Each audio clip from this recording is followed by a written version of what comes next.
I try and approach separations in a cost-effective manner for my clients. Part of that is identifying if and when litigation is necessary. Further to that, once litigation is commenced, it is my job to develop strategies and produce materials in such a way that puts my client in a position where he or she will have the best possible chance for success.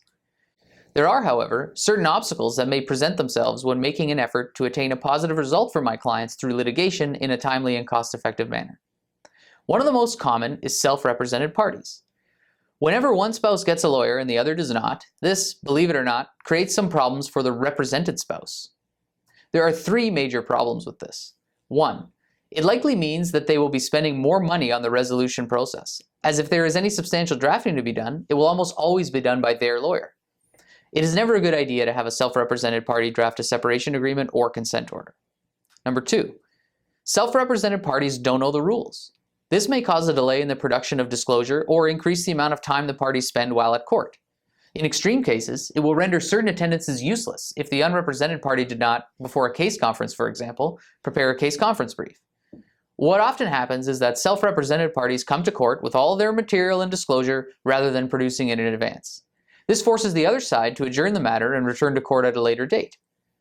While this may come with some cost consequences against the unrepresented party, cost awards are discretionary, and even when they are made, they do not fully compensate the represented party.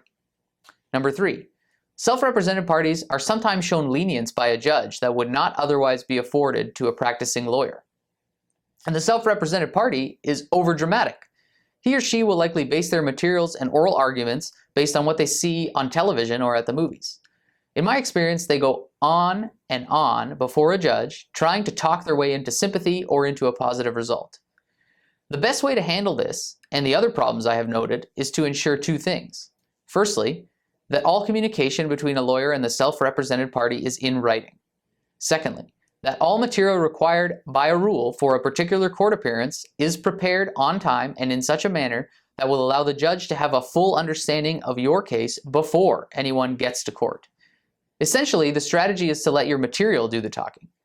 Chances are that self-represented parties will want to do plenty of actual talking that will almost always dig a deeper hole for him or herself than she was already in when they arrived in a case where they did not submit their materials. Conversely, in these types of cases, I do not usually have to say that much, and the less I say, the more likely it is that we are having a good day in court. This may seem counterintuitive, but if I have been persuasive with the materials, there would not be much left to say. If you have had issues dealing with your spouse because he or she is refusing to retain a lawyer, please visit our website at www.separation.ca or contact us for a consultation at 905-415-1636. For the Feldstein Family Law Group, I'm Nick Slinko.